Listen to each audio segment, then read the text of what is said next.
وأشهد أن لا إله إلا الله وحده لا شريك له وأشهد أن محمدا عبده ورسوله أما بعد أعوذ بالله من الشيطان الرجيم يا أيها الذين آمنوا اتقوا الله حق تقاته ولا تموتن إلا وأنتم مسلمون يا أيها الناس اتقوا ربكم الذي خلقكم من نفس واحدة وخلق منها زوجها وبث منهما رجالا كثيرا ونساء واتقوا الله الذي تساءلون به والأرحام إن الله كان عليكم رقيبا يا أيها الذين آمنوا اتقوا الله وقولوا قولا سديدا يصلح لكم أعمالكم ويغفر لكم ذنوبكم ومن يطع الله ورسوله فقد فاز فوزا عظيما صدق الله العظيم قال النبي صلى الله عليه وسلم إن أصدق الحديث كتاب الله وأحسن الهدي هدي محمد وشر الأمور محدثاتها وكل محدثة بدعة وكل بدعة ضلالة وكل ضلالة في النار. கணியத்திற்குரிய இல்லாமல் அல்லாஹ் ஜல்ல ஷானஹு தஆலாவின் நல்லடியார்களே, அல்லாஹ்வுடைய மாபெரும் கருணையினால் அவனது கடமைகளில் மிக முக்கியமாக சொல்லப்பட்ட இந்த ஜும்ஆ தொழுகையை நிறைவேற்றுவதற்காக வல்ல ரஹ்மான் நம்மை இங்கு ஒன்று உடன் செய்திருக்கின்றான். இந்த சந்தர்ப்பத்திலே அல்லாஹும் அவனது தூதரும் நமக்கு இன்மை மற்றும் மறுமை வெற்றிக்கான ஏராளமான நல்ல உபதேசங்களை செய்திருக்கிறார்கள். அதை நாம் அறிந்து கொண்டு நமது வாழ்க்கையில் அதை நடைமுறைப்படுத்த வேண்டும் என்பதற்காக வேண்டிதான் அல்லாஹ்வுடைய தூதர் ஸல்லல்லாஹு அலைஹி வஸல்லம் அவர்கள் இந்த ஜும்ஆவிற்கு 2 தொழுகைக்கு 2 ரக்அத் தொழுகைக்கு முன்பாக இந்த ஜும்ஆ உரை என்கிற ஒரு விஷயத்தை நமக்கு வழிகாட்டி தந்திருக்கிறார்கள். இந்த சந்தர்ப்பத்திலே நமக்கு இப்படி ஒரு வாய்ப்பளித்த வல்ல ரஹ்மான் போற்றி புகழ்ந்தவனாகவும் நமக்கு நேர் வழிகாட்டியாக அனுப்பப்பட்ட எம்பெருமான ரசூலுல்லாஹி ஸல்லல்லாஹு அலைஹி வஸல்லம் அவர்கள் மீதும் அன்னாரது குடும்பத்தார்கள், தாபிஈன்கள், தபா தாபிஈன்கள், சஹாபாக்கள், அனைத்து நல்லடியார்கள் மீதும், குறிப்பாக இந்த மஜ்லிஸில் அமர்ந்திருக்கக்கூடியவனும் அனைவர்கள் மீதும் அல்லாஹ்வுடைய வற்றாத பெருங்கருணை என்றென்றும் நின்று நிலவட்டுமாக என்று பிரார்த்தித்தவனாக இந்த ஜும்ஆ உரையை ஆரம்பம் செய்கின்றோம். இந்த ஜும்ஆ உரையில் நாம் அறிந்து கொள்ளக்கூடிய முக்கியமான விஷயம் என்னவென்றால், அஊது பில்லாஹி மினஷ் ஷைத்தானிர் ரஜீம், எடுத்தெறியப்பட்ட ஷைத்தானை விட்டும் பாதுகாவல் தேடுகிறோம் என்கிற தலைப்பின் கீழாக சில விஷயங்களை நாம் பார்க்க இருக்கின்றோம். பொதுவாக அல்லாஹ் ரப்பல் ஆலமீன் இந்த உலகத்தில் மனித சமுதாயத்தை படைத்து அந்த மனிதர்களுக்கு மனிதன்தான் எதிரி என்று எங்குமே சொல்லவில்லை. மனித சமுதாயத்தில் மனிதர்களுக்கு யாரும் எதிரி கிடையாது. இதுதான் அல்லாஹ்வுடைய ஒரு அம்சமான ஒரு படைப்பு. அல்லாஹ் யாரை எதிரி என்று சொல்கிறான் என்று சொன்னால் ஷைத்தானை எதிரி என்று சொல்கிறான். எப்படி சொல்கின்றான்? யா அய்யுஹல்லதீன, இறை நம்பிக்கையாளர்களே, ஆமனூ லா தத்தபிஉ குத்வாத்தி ஷைத்தான், நீங்கள் ஷைத்தானுடைய அடிச்சுவடுகளை பின்பற்றாதீர்கள். இன்னஹு லக்கும் அதுவும் முபீன், நிச்சயமாக அவன் உங்களுக்கு பகிரங்கமான எதிரியாக விரோதியாக இருக்கிறான் என்று அல்லாஹ் ரப்பல் ஆலமீன் ஷைத்தானை பற்றி நமக்கு அறிமுகப்படுத்துகின்றார். ஷைத்தானுடைய நோக்கம் என்ன என்று சொன்னால், இந்த மனிதர்களை அல்லாஹ்வுடைய நினைவு கூறுவதை விட்டும், அவனுக்கு கட்டுப்பட்டு நடப்பதை விட்டும், அவனுக்கு நன்றி செலுத்துவதை விட்டும் இவர்களை திசை திருப்ப வேண்டும். இதன் மூலமாக அல்லாஹ்விடத்தில் இவர்களுக்கு தண்டனையை நாம் பெற்றுத்தர வேண்டும். இவர்களுக்கு நல்வாழ்க்கை வாழ்ந்துவிடக் கூடாது. காரணம், இந்த மனிதர்களால் தான் எனக்கு இப்படி ஒரு நிலை ஏற்பட்டது, எனவே இவர்களை நான் பழிவாங்காமல் விடமாட்டேன் என்று ஷைத்தான் நம்மை பழிவாங்குவதற்காக வேண்டி கங்கணம் கட்டிக்கொண்டு அலைந்து கொண்டிருக்கின்றார். இதை அறியாத நம்மில் பல பேர் ஷைத்தான் என்றால் யார்? அவன் எப்படிப்பட்டவன்? அவனது படைப்புடைய நோக்கம் என்ன? அவனது படைப்பு எவ்வாறுபட்டது? அவனை விட்டு நாம் ஏன் பாதுகாப்பு தேட வேண்டும்? அவனை விட்டு நாம் எப்படி தப்பித்துக் கொள்ள வேண்டும் என்கிற எந்தவித வழியையும் நாம் தேடிக்கொள்ளாதவர்களாக இருக்கின்றோம். ஷைத்தானை பற்றி நமது மார்க்கம் என்ன சொல்கிறது என்று சொன்னால், ஷைத்தான் என்பவன் ஜின் இனத்தை சார்ந்தவன். ஷைத்தான் என்பவன் ஜின் இனத்தை சார்ந்தவன். அவன் அல்லாஹ்விற்கு கட்டுப்பட்டவனாகத்தான் இருந்தான். ஆனால் என்று ஆதம் நபி அலைஹிஸ்ஸலாத்து வஸ்ஸலாம் அவர்களை படைத்து அவர்களுக்கு கட்டுப்பட சொன்னானோ, அவர்களுக்கு சிறப்பணிய சொன்னானோ, அப்பொழுதுதான் அவனுக்கு ஒரு புத்தி உதயமானது. நாம் ஏன் இவருக்கு கட்டுப்பட வேண்டும், நாம் ஏன் இவருக்கு செஞ்சா செய்ய வேண்டும் என்கிற ஒரு புத்தி அவனுக்கு உடைத்தது. அதே நேரம் அவன் சிந்திக்க தவறிவிட்டான். இவருக்கு நாம் கட்டுப்படுவதா இல்லையா என்பதை நாம் தீர்மானிக்க கூடாது. அல்லாஹ் தான் நமக்கு சொல்லி இருக்கின்றான். எனவே அல்லாஹ்விற்கு நாம் கட்டுப்படுவோம் என்று அவன் அன்று கட்டுப்பட்டு இருந்தால் இந்த பிரச்சனையே வந்திருக்காது. நாம் உலகத்திற்கு அனுப்பப்பட்டிருக்க மாட்டோம். நாமும் சொர்க்கத்திற்கு தான் இருந்திருப்போம். ஆனால் அல்லாஹ்வுடைய ஒரு ஏற்பாடு, அல்லாஹ் இப்படியான ஒரு ஏற்பாட்டை செய்து என்ன செய்து விட்டான்? இப்படியான ஒரு சூழலை அமைத்து அல்லாஹ் ஆட்சி செய்து கொண்டிருக்கின்றான். அப்ப இப்படியான ஒரு சூழலிலே இப்போ ஒரு ஒரு பயணம் பண்றோம்னு வைங்க, ஒரு பஸ்லயோ அல்லது விமானத்திலேயோ போறோம் அப்படின்னா அது ஒரு ஆபத்தான ஒரு பயணம் தான். நாம் நடந்து செல்வதை விட வாகன பயணங்கள் என்பது ஒரு ஆபத்தான ஒரு பயணம் தான். எப்பொழுது என்ன நடக்கலாம், விபத்தில் நடப்பதற்கு அதிகமான வாய்ப்புகள் இருக்கிறது. அதிலும் பெரும்பாலும் எதிரே அதிகமான வாய்ப்பு இருக்கிறது என்று சொன்னால் விமானங்களிலேயும் கப்பல்களிலேயும் பயணம் செய்யக்கூடியவர்களுக்கு அதிகமான வாய்ப்புகள் இருக்கிறது. எனவேதான் அந்த விமானத்தில் நம்ம உட்கார்ந்தோடனே என்ன செஞ்சிருவாங்க, சேஃப்டி இன்ஸ்ட்ரக்ஷன், பாதுகாப்பு. பஸ்ல ஏறினா கூட நிச்சய மாட்டாங்க யாரும், இப்படி விபத்து நடந்தா அப்படி செய்யணும் அப்படின்னா எதுவும் சொல்ல மாட்டாங்க. ஆனால் விமானத்தில் பயணிப்பவர்களுக்கு திடீரென்று விமானம் கோளாறு ஏற்பட்டு விட்டால் நீங்க என்ன செய்யணும், இந்த ஆக்சிஜன் எடுத்து மாட்டிக்கிறணும், இதை பிடிச்சி இருக்கணும், உங்களுக்கு ஆக்சிஜன் வந்துடும். அதே மாதிரி ஏர்மை வானத்திலிருந்து குளிப்பதாக இருந்தால் பேராசூட் வந்துவிடும். இப்படியான சில விஷயங்கள் நமக்கு சொல்லித் தருவார்கள். ஏன் சொல்லித் தருகிறார்கள் என்று சொன்னால் அதில் ஒரு ஆபத்து இருக்கிறது. இது போன்ற ஒரு ஆபத்து ஏற்பட்டால் நீங்கள் இதிலிருந்து எப்படியெல்லாம் தப்பித்துக் கொள்ள வேண்டும் என்று மனிதர்களாகிய நாமே இப்படி ஒரு பாதுகாப்பு அம்சத்தை ஏற்படுத்தி வைத்திருக்கிறோம் என்று சொன்னால், படைத்த அல்லாஹ் ஒரு ஆபத்தான ஒரு படைப்பை நமக்கு படைத்து விட்டு அதை நம்மிடத்திலே உலாவ விட்டு அவனிடமிருந்து எப்படி பாதுகாப்பு பெற வேண்டும் என்று அல்லாஹ் நமக்கு சொல்லி தந்திருக்க மாட்டானா என்று சொன்னால் கண்டிப்பாக அதிகமான இடங்கள் நமக்கு சொல்லி தந்திருக்கின்றார். அல்லாஹ்விடமிருந்து ஷைத்தானிடமிருந்து அல்லாஹ்விடம் நாம் எப்படி பாதுகாப்பு பெற வேண்டும். முதலில் ஷைத்தான் என்றால் அவன் யார், அவருடைய தன்மைகள் என்ன என்பதை பற்றி நாம் விளங்கிக் கொள்ள வேண்டும். ஷைத்தான் என்பவன் அவன் ஜின் இனத்தை சார்ந்தவன். அவனது தன்மைகள் நமது கண்களுக்கு தெரியாதவனாக வாழ்ந்து கொண்டிருக்கின்றான். அவனுக்கு இருக்கக்கூடிய ஆற்றல் சக்தி என்ன என்று கேட்டால் அவனால் நமக்கு அதிகபட்சமாக தீய எண்ணங்களை உருவாக்கி கொள்ள முடியும். அவன் என்ன செய்ய முடியும், அவனால அல்லாஹ் அவனுக்கு வழங்கி இருக்கக்கூடிய ஆற்றல் நம்மிடம் என்ன செய்வான், தவறான விஷயங்களை சொல்லி தருவான். ஏன் சும்மா இருக்கிற, ஒரு படத்தை பாருங்க அப்படின்னு சொல்லுவான். ஏன் சும்மா இருக்கிற, ஒரு பாட்டை கேளுங்க அப்படிமா. போர் அடிக்குது, ஏதாச்சும் பண்ணுவோம் அப்படின்னு சொல்லி என்ன செய்வான், இப்படி மார்க்க விஷயங்களை ஒரு கேம் எடுத்து விளையாடுவோம் அப்படிமா. சும்மா தானே இருக்கிற அப்படின்னா சும்மா போய் சுத்திட்டு வருவான். அதாவது ஷைத்தான் எப்படி நம்மை முதல்ல நம்மளுக்கு எப்படி மெயின் செட்டை கொண்டு வந்துருவான் என்று சொன்னால், நமக்கு எந்த வேலையும் இல்லை, எந்த பொறுப்பும் இல்லை, எதுவுமே இல்லை, நமக்கு இது இந்த வேலைகள் முடிஞ்சு விட்டா நம்ம ஃப்ரீ தான் அப்படிங்கிற ஒரு மனநிலைக்கு கொண்டு வந்து அல்லாஹ்வை நினைவு கூறுவதை விட்டு என்ன செய்வான், அவன் தடுத்து விடக்கூடியவனாக இருக்கின்றான். அவன் அதற்கு சில ஆயுதங்களை இந்த உலகத்தில் அவன் பயன்படுத்துகின்றான். சில ஆயுதங்கள் என்று சொல்வதை விட சில உபகரணங்கள், சில செயல்களை எப்படி பயன்படுத்துகிறான் என்று சொன்னால், நாம் அதிகமாக விரும்பக்கூடிய சில மனிதர்கள் விரும்பக்கூடிய சில விஷயங்கள் இருக்கிறது. என்ன என்று சொன்னால், பொருளாதாரத்தை அதிகமாக விரும்பக்கூடியவராக இருக்கிறார்.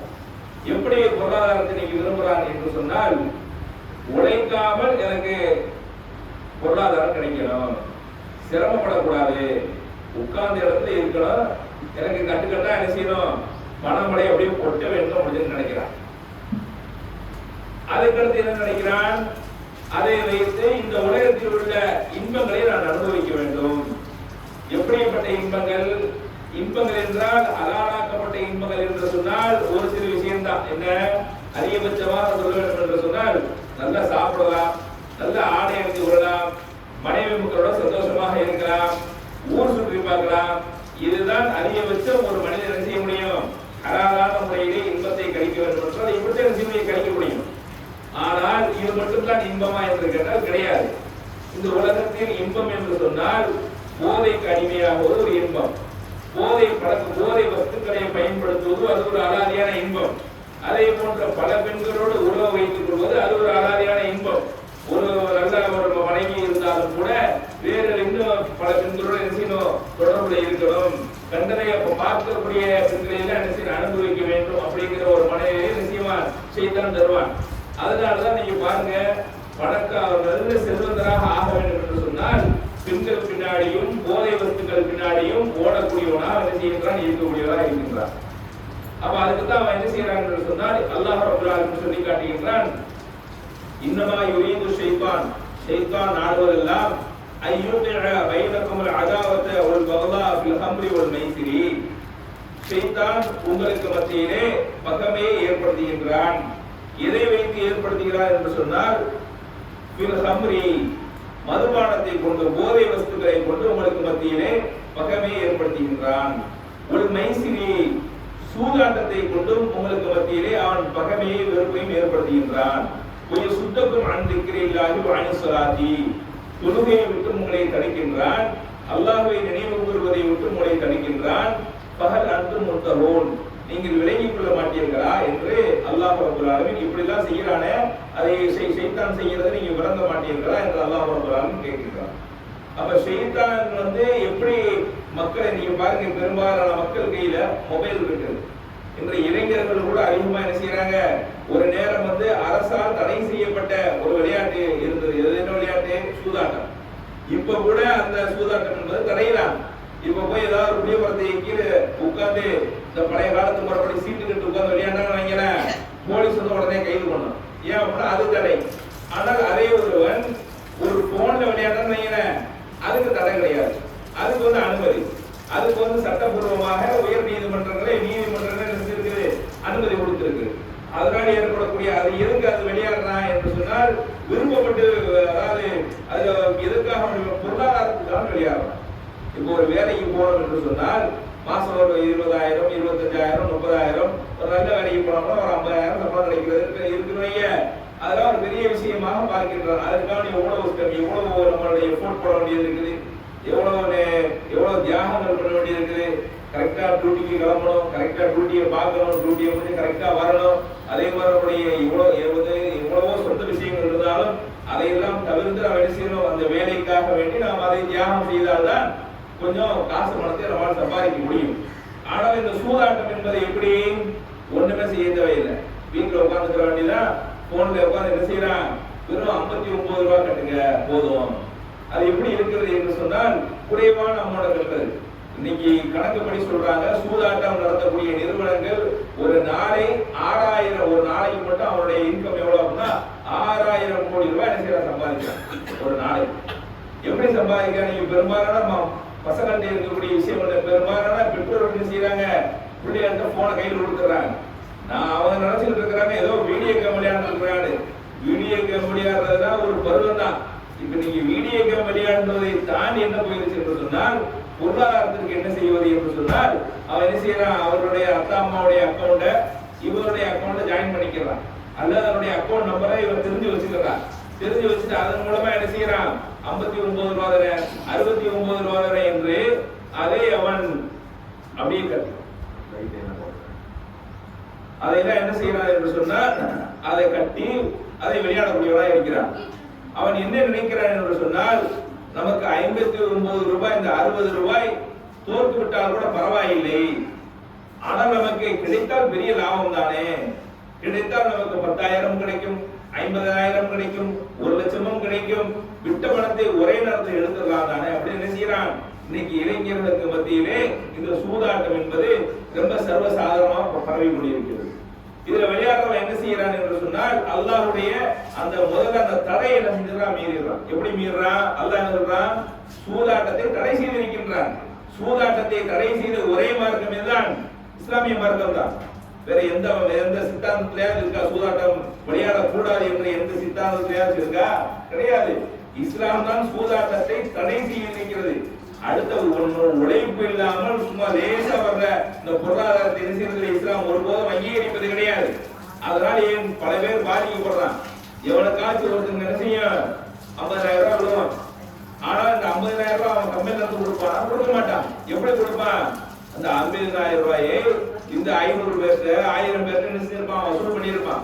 2000 பேர் 59 ரூபாய் கட்டியிருப்பானே, அந்த காசு தான் இவன் எடுத்து கொடுத்துருப்பான். 2000 பேரை கட்டுறான். இன்றைய கணக்கின்படி ஒரு நாளைக்கு இந்த சூதாட்டம் இந்தியாவில் சூதாட்டம் விளையாடக்கூடிய எண்ணிக்கை இன்று சராசரியாக 3-4 கோடி பேர் நினைக்கிறாங்க இந்த விளையாட்டை விளையாட கொண்டிருக்கிறார்கள். அந்த 3-4 கோடி பேர்கள்ல ஏதோ ஒரு 10 பேருக்கு 20 பேருக்கு என்ன செய்வான், அது ஒரு ஜாக்பாட் மாதிரி கொடுப்பான், ஒரு இது மாதிரி கொடுப்பான், ஒரு பரிசு மாதிரி கொடுப்பான். ஆனால் அந்த 3-4 கோடி பேர்த்த இவன் வசூல் செய்த அந்த பணம் மீதி பணம் எல்லாம் யாருக்கு தான்? அவனுக்கு தான். ஆனால் இதை எல்லாம் அறியாமல் இந்த இளைஞர்கள் என்ன செய்யறாங்க, விளையாண்டு கொண்டிருக்கிறார்கள். அதே போன்று என்ன, இதை தாண்டி அடுத்த கட்டமாக போதை வஸ்துகள் விளையாட்டு நினைச்சுவான். கொஞ்சம் பணம் வந்துருச்சுன்னா என்ன செய்வான், கொஞ்ச நாளைக்கு பீடி சிகரெட்டை குடிச்சு பார்ப்பான், ஒண்ணு சரிப்பட்டு வராது. அப்புறம் புதுசா இன்னொரு ஐட்டம் வந்துருக்கு, அதை குடிச்சு பார்ப்பான் அப்படிமா.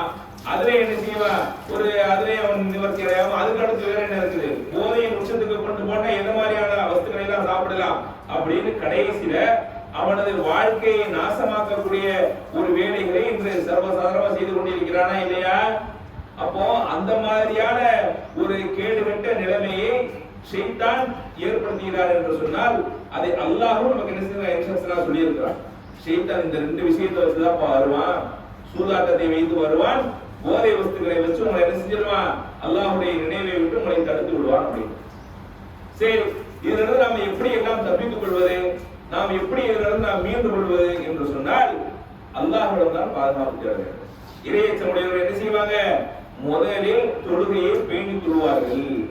அல்லாஹ் திருக்குர்ஆன்ல சொல்றான், இன்னல்லதீன தகவ் இதா மஸ்ஸஹும், நிச்சயமாக இந்த இறை நம்பிக்கையாளர்கள் இதா மஸ்ஸஹும் தாயிஃபும் மின ஷைத்தானி ததக்கரு ஃபஇதாஹும் முபஸிரூன், அவர்களுக்கு ஷைத்தானுடைய தீண்டுதல்கள் ஷைத்தானுடைய ஊசலாட்டங்கள் ஏற்பட்டு விட்டால் அல்லாஹ்விடம் அவர்கள் பாதுகாப்பு தேடுவார்கள், அவர்கள் விழித்துக் கொள்வார்கள் என்று அல்லாஹ் சொல்லி காட்டுகின்றார். அதே போன்று நமக்கு பாருங்க, அல்லாஹ் பிரார்த்தனையை கற்று தந்திருக்கின்றான். ரப்பி அஊது பிக மின் ஹமஸாத்தி ஷயாத்தீன், இறைவா ஷைத்தானுடைய ஊசலாட்டங்களை விட்டும் ஷைத்தானுடைய தூண்டுதல்களை விட்டும் உன்னிடம் நான் பாதுகாப்பு தேடுகிறேன். ஷைத்தானை நம்மால் ஜெயிக்க முடியுமா என்று கேட்டால் நம்மால் ஜெயிக்க முடியாது. நம்மால் என்ன செய்ய முடியாது. மனிதர்களும் நாம் ஒண்டிக்கொண்டு அவனுடன் நின்று வைக்கிற மனோ இச்சையில அவன் ஒரு விஷயத்தை சொல்லுவான், இதை செய்ய அப்படிமா, இந்த அல்லாஹ் தடுத்திருக்கக்கூடிய ஒரு காரியத்தை செய்யுமா, நான் செய்ய மாட்டேன் அப்படின்னு நின்று நம்ம தோற்று போயிடுவோம். நாம என்ன செய்யணும், எனக்கு ஆசையாதான் இருக்குது, ஆனால் இதிலிருந்து என்னை பாதுகாப்பது யாரால் தான் முடியும், அல்லாஹ்வால் மட்டும்தான் முடியும். எந்த அளவிற்கு என்று சொன்னால் ஒரு நல்ல அமலுங்க, குர்ஆன் ஓதுறது ரொம்ப ஒரு நல்ல அமல். சரியா, குர்ஆன் ஓதுனால கூட நீங்க என்ன செய்ய, ஷைத்தான் வந்து பாதுகாப்பு தேடுங்க. நீங்க பாருங்க, நீங்க வெறும் அஊது பில்லாஹி மினஷ் ஷைத்தானிர் ரஜீம் அப்படின்னு சொல்லாம வெறும் பிஸ்மில்லாஹிர் ரஹ்மானிர் ரஹீம் மட்டும் நீங்க சொல்லி அந்த குர்ஆனை ஓத ஆரம்பிங்க. ஒரு பக்கம் ஓதுவோம், சரி நீங்க ஒரு பக்கம் ஓத நாளைக்கு மீறி மூடி போயிடுவோம். அதுக்கு தான் அல்லாஹ் என்ன சொல்றான், ஃபைதா கராத்தல் குர்ஆன், நீங்கள் திருக்குர்ஆனை ஓதினால் ஃபஸ்தஈது பில்லாஹி மினஷ் ஷைத்தானிர் ரஜீம், ஷைத்தானை விட்டு அல்லாஹ்விடம் நீங்கள் பாதுகாப்பு தேடுங்கள், உதவி தேடுங்கள் அப்படிங்கிறான். அப்ப இதுதான் கான்செப்ட்.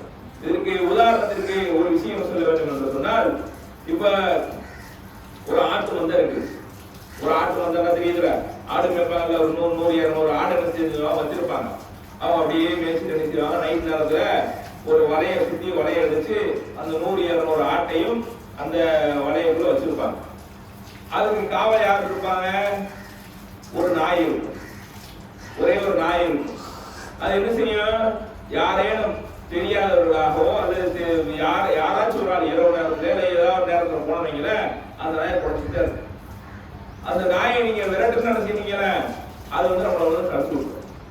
அப்ப என்ன செய்ய வேணும், புத்திசாலி என்ன செய்யணும் என்று சொன்னால், அந்த நாய்க்கு ஒரு ஓனர் இருப்பான்ல, அந்த ஆட்டை மேய்க்கக்கூடிய அந்த ஆடு மேய்ப்பாளன் அவன் கூட்டேவா கொஞ்சம் நாயை கத்தாம இருக்குன்னா அவன் என்ன செய்வான், ஒரு சவுண்ட் போட்டோம்னா அமைதியா வந்துடும். இதுதான் ஷைத்தானிடமிருந்து நாம் பாதுகாப்பு பெறக்கூடிய ஒரு உதாரணம். ஷைத்தான் கத்திக்கிட்டே இருப்பான், ஷைத்தான் நம்மளை வழிகெடுப்பதற்கு வந்து கொண்டே இருப்பான். நாம ஷைத்தானோட சண்டை போட்டுக்கிறதுனா ஷைத்தானோட கை வாங்கிட்டு வர வேண்டியதான். நாம என்ன செய்யணும், ஷைத்தானுக்கு ஓனர் யாரு, ஷைத்தானுக்கு இறைவன் யார், அல்லாஹ் தானே. அல்லாஹ்விடம் தான் என்ன செய்யணும், யா அல்லாஹ் என்னை நீ பாதுகாப்பு செய், எந்த ஷைத்தானிடமிருந்து எனக்கு நீ பாதுகாப்பு செய் என்று அதிகமாக நாம் ஷைத்தானிடமிருந்து நாம் பாதுகாப்பு பெற வேண்டும். அதுக்கு தான் ரசூல் ஸல்லல்லாஹு அலைஹி வஸல்லம் சொல்றாங்க, நல்ல எண்ணங்கள் ஏற்படுவது மாணவர்களுடைய புறத்திலிருந்து உங்களுக்கு ஏற்படுகிறது. அப்படி ஒரு ஏற்பாடு நம்ம பண்ணியிருக்கோம். இப்போ நம்ம நல்ல எண்ணம் ஏற்படுது, என்ன செய்யறோம், ரொம்ப நாள் ஆச்சு ஒரு 10 ஏழைகளுக்கு உணவளிப்போம் அப்படின்னு நம்ம நினைக்கிறோம், இது நல்ல எண்ணம். அதே போன்று சரி வர்றோம், பள்ளிக்கு வந்துட்டோம், ஃப்ரீயாத்தே இருக்கிறோம், சுன்னத்து நபியெல்லாம் தொழுதாச்சு, இருந்தாலும் ஃப்ரீயாத்தே இருக்கிறோம், அல்லாஹ் தொழுவோம் அப்படின்னு செய்யறோம், தொழுகிறோம், அது மலக்குமார்கள் வந்து ஏற்படுது. அதே ஃப்ரீயாத்தே இருப்போம், போன்ல வேற யாராச்சும் பார்த்துட்டு இருப்போம் அப்படின்னா அது ஷைத்தான் வந்து ஏற்படும். இவ்வளவுதான் வித்தியாசம். அப்ப எனவே என்ன செய்ய வேண்டும் என்று சொன்னால், இளைஞர்களாக இருக்கக்கூடியவர்களும் சரி, பெரியவர்களாக இருக்கக்கூடியவர்களும் சரி, ஷைத்தானிடமிருந்து நாம் பாதுகாப்பு தேட வேண்டும் என்று சொன்னால், அதற்கு அடிப்படையாக நாம் கையில் எடுக்கக்கூடிய ஆயுதம் அல்லாஹ்வுடைய உதவியை தானே தவிர வேறு எதை கொண்டு நம்மால் ஷைத்தானை நாம் ஜெயிக்க முடியாது. எனவேதான் அல்லாஹ் ரப்பல் ஆலமீன் திருக்குர்ஆன் சொல்றான், நீங்கள் என்னிடத்தில் நீங்கள் உதவி தேட வேண்டும் என்று சொன்னால் 2 விஷயத்தை நீங்கள் எடுத்து உதவி தேட வேண்டும். என்ன, இறை நம்பிக்கையாளர்களே, இஸ்தஈனு பிஸ்ஸப்ரி வஸ்ஸலாத், பொறுமையை கொண்டும் தொழுகையை கொண்டும் எங்களுக்கு நீங்கள் உதவி தேடுங்கள். நீங்கள் தொழுகையை மட்டும் விடாம கரெக்டா தொழுதுகிட்டே இருங்க, கரெக்டா விடாம தொழுது கொண்டே இருங்க. ஒரு வக்தி நட்டம் ஒரு வக்தியில செஞ்சிருவீங்க, அல்லாஹ் உங்களுக்கு மனமாற்றத்தை ஏற்படுத்தி விட்டுரும். ஷைத்தானுடைய நோக்கமே என்ன என்று சொன்னால், அப்புறப்படுத்த வேண்டும். அல்லாஹ்வுடைய அந்த சிந்தனையிலிருந்து என்ன செய்ய வேண்டும், முழுமையாக அப்புறப்படுத்தி விட்டால் நாம் எப்படிப்பட்டவர்கள் என்று சொன்னால், தனித்து விடப்பட்ட ஆட்டை போல் நாம் மாறிடுவோம். தனியா ஒரு ஆட்டு ஓனாய் வந்து எனக்கு ஈஸியா விளையாடுது. அப்ப ஒரு ஜமாத்தாக, ஒரு கூட்டமைப்பாக, மக்களோட மக்களாக அப்படி தொழுகையில போக்குவரத்து இருந்துட்டே இருக்கும். ஒரு பாவம் செய்யாதவர்களே செய்வான். எப்படி எந்த அளவுக்கு என்று சொன்னால், இரவிலும் மனிதன் பாவம் செய்கின்றான், பகலிலும் மனிதன் பாவங்கள் செய்கின்றான். அல்லாஹ் என்ன செய்கின்றான், இரவில் செய்யக்கூடிய பாவங்களை பகலில் மன்னிக்கின்றான், பகலில் செய்யக்கூடிய பாவங்களை இரவில் மன்னிக்கின்றான். எப்படி மன்னிக்கின்றான், மக்கள் தொழுவதன் காரணமா. அதுக்கிட்ட பாருங்க, உது செய்யறமா, உது செய்து ஓடக்கூடிய தண்ணீர் இருக்கு பாருங்க, அந்த தண்ணீரில் நமது கைகளில் செய்த பாவங்கள் ஓடுகிறது அப்படின்னு சொல்றாங்க. நமது உடல் உறுப்புகள் செய்த பாவங்கள் உது செய்த அந்த தண்ணீரில் கரைந்து ஓடுகிறது அப்படிங்கிறாங்க. அதே போன்று தொழுகைக்காக அல்லாஹ் அக்பர் நிற்கின்றோமா, நமது தோல் புஜங்களில் நாம் செய்த தீமைகள் எல்லாம் இருக்குமா, ருக்குவிற்கு சென்றதற்கு பிறகு அனைத்து தீமைகளும் அங்கே விழுந்து விடும் என்று அல்லாஹ் ரப்பல் சொல்லுகின்றார். அப்ப பாவங்கள் செய்து கொண்டேதான் இருப்போம். அதே நேரம் அந்த பாவங்களிலிருந்து மீள வேண்டும் என்று சொன்னால் ஷைத்தானை நாம் பின்பற்றாமல் இருக்க வேண்டும். ஷைத்தானுடைய ஊசலாட்டங்கள் நமக்கு இல்லாமல் இருக்க வேண்டும் என்று சொன்னால் அல்லாஹ்விடம் நாம் அதிகமாக பாதுகாப்பு தேட வேண்டும். அல்லாஹ்வுடைய பாதுகாப்பும் அல்லாஹ்வுடைய உதவியும் நமக்கு கிடைக்க வேண்டும் என்று சொன்னால் இந்த தொழுகையை நாம் பேணிக் கொள்ளக்கூடியவர்களாக இருக்க வேண்டும். எனவே எதை கேட்கிறோமோ எதை சொன்னோமோ அதன்படி வாழ்ந்து வரையக்கூடிய நண்பர்களாக உள்ள ரஹ்மான் அனைவரையும் மாற்றிட வேண்டும் என்று கூறி இந்த முதல் உரையை நிறைவு செய்கின்ற வாசலாக அல்ஹம்துலில்லாஹி ரப்பில் ஆலமீன்.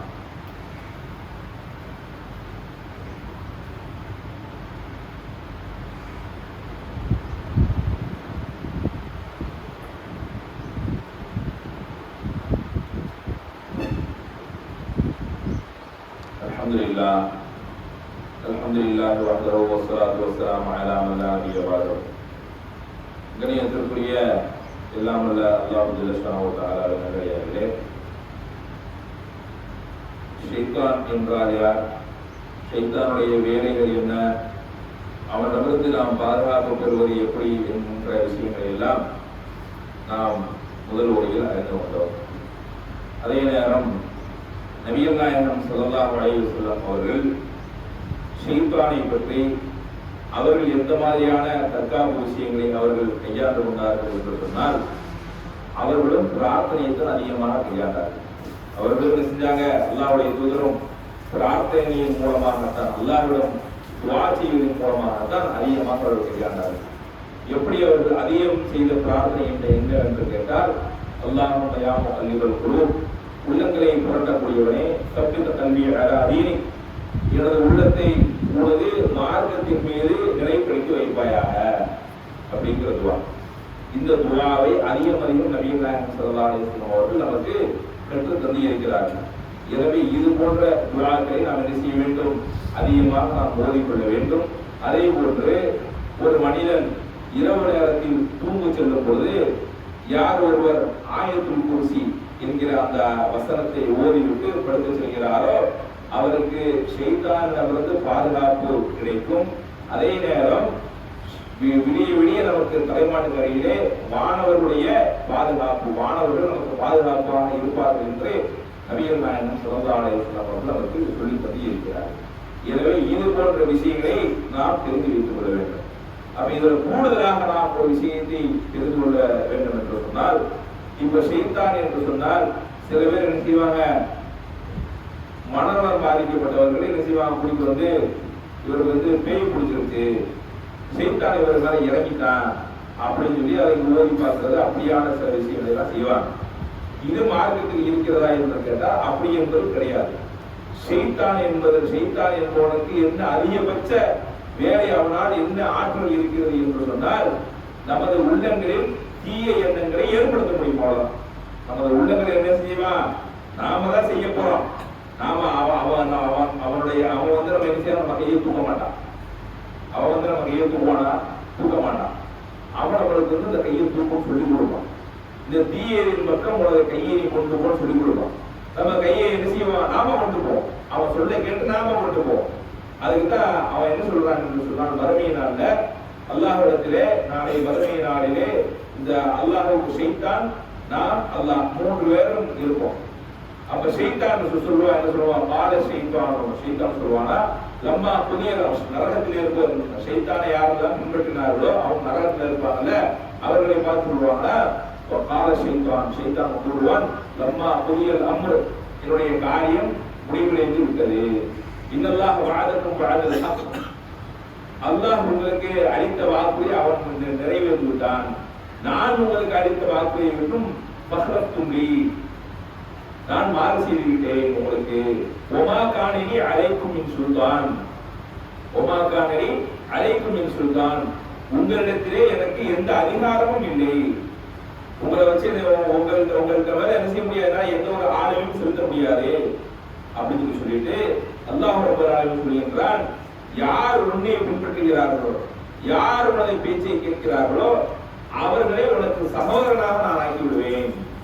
ஷைத்தானுடைய நோக்கம் என்னவென்று சொன்னால், அவர் பெரிய பாரதூரமான பாவங்களை எல்லாம் செய்ய சொல்லி தூண்ட மாட்டான். அதே ஒரு சின்ன உதாரணம் சொல்லுவாங்க, ஒரு துணி இருக்கும், அந்த துணியை நம்ம என்ன செய்ய முடியாது, கிழிக்கணும் அப்படி கிழிக்கவும் முடியாது. ஆனால் அந்த துணியை கிழிப்பதற்காக வேண்டி ஒரு சின்ன கத்திரி எடுத்தோ பிளேட் எடுத்தோ ஒரு ஓரத்துல மட்டும் அறுத்து விட்டோம்னு 2 கீழே படார்னு கிழிச்சிடலாம். அதுக்கு என்ன காரணம்? சின்ன கேப் உள்ளதுதான். அதே போன்றுதான் ஷைத்தானுக்கு நாம் சிறிய பாவங்களுக்கு கூட இடம் கொடுக்க கூடாது. ஷைத்தானுடைய ஊசலாட்டங்களுக்கு, ஷைத்தானுடைய எண்ணங்களுக்கு, சிறிய எண்ணங்களுக்கு கூட நாம் இடம் கொடுத்து விட்டால் அவன் என்ன செய்வான்? பெரிய காரியத்தை கூட இலகுவாக செய்து கொடுத்து கூட நம்மை வைத்து. எனவே அல்லாஹ்விடம் அதிகமாக ஷைத்தான் நாம் பாதுகாப்பு பெற்று நன்மக்களாக வாழ வல்லரஹ்மான் அனைவருக்கும் கிருபை செய்ய வேண்டும் என்று கூறி இந்த ஜும்மாவுடைய நிறைவு செய்கின்றோம். வாசலமான அல்ஹம்துலில்லாஹி ரப்பில் ஆலமீன்.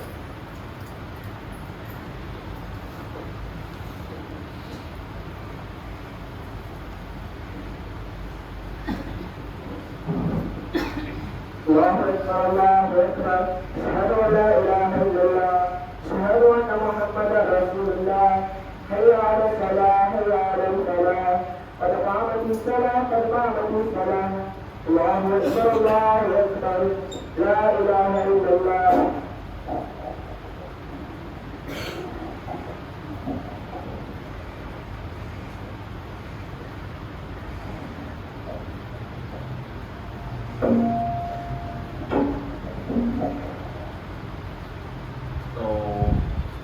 صفينا راحتك عليكم الله أكبر.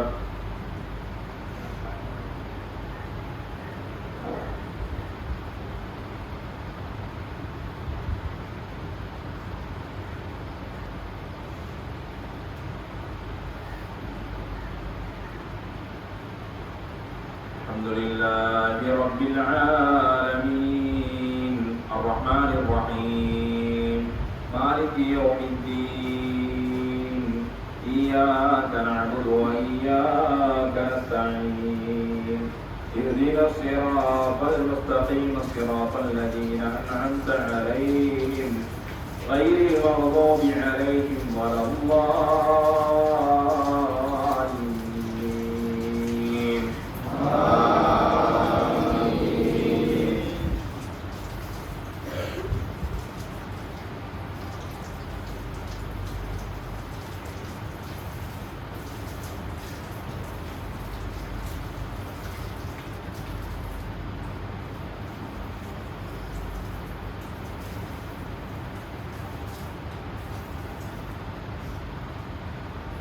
سبح اسم ربك الأعلى الذي خلق فسوى والذي قدر فهدى والذي أخرج المرعى فجعله غثاء نحوا سنقرئك فلا تنسى إلا ما شاء الله إنه يعلم الجهر وما يخفى ونيسرك لليسرى فذكر إن نفعت الذكرى سيذكر من يخشى ويتجنبها الأشقى الذي يصلى النار الكبرى ثم لا يموت فيها ولا يحيا قد أفلح من تزكى وذكر اسم ربه فصلى بل تؤثرون الحياة الدنيا والآخرة خير وأبقى إن هذا لفي الصحف الأولى صحف إبراهيم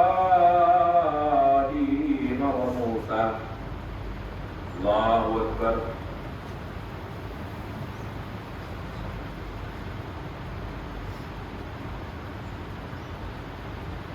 سمع الله لمن حمده. الله أكبر.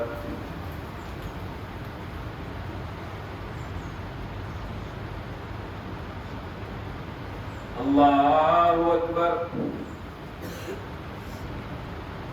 الله أكبر.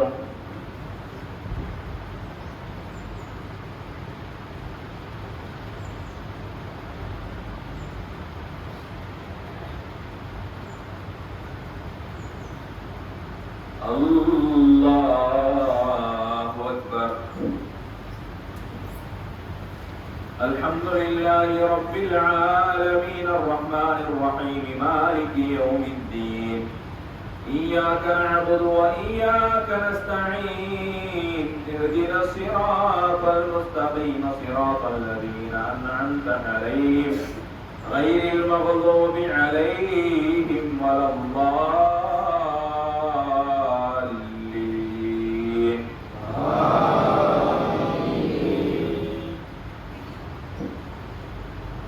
هل أتاك حديث الغاشية وجوه يومئذ خاشعة عاملة ناصبة تصلى نارا حامية تسقى من عين آنية ليس لهم طعام إلا من ضريع لا يسمن ولا يغني من جوع وجوه يومئذ ناعمة لسعيها راضية في جنة عالية لا تسمع فيها لاغيا فيها عين جارية فيها سرر مرفوعة وأكواب موضوعة ونمارق مصفوفة وزرابي مبثوثة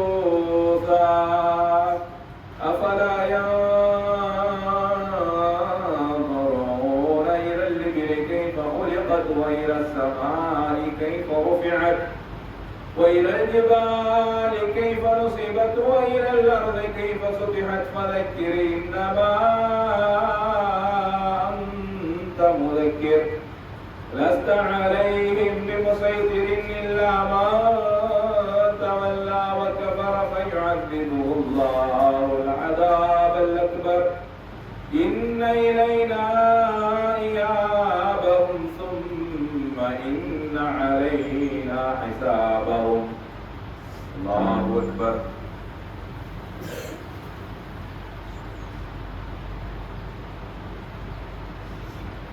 سمع الله لمن حمده الله أكبر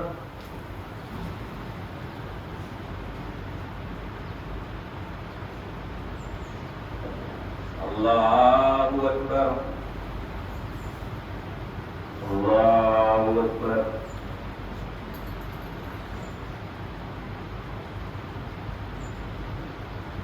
الله أكبر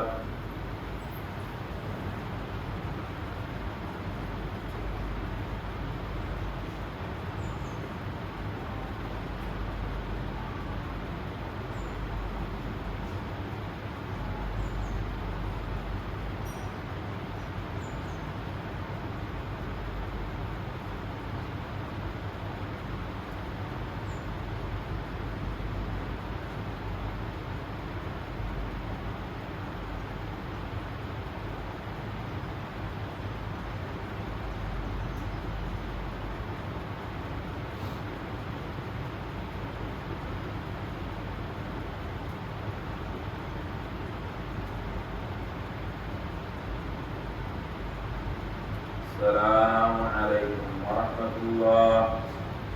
السلام عليكم ورحمة الله.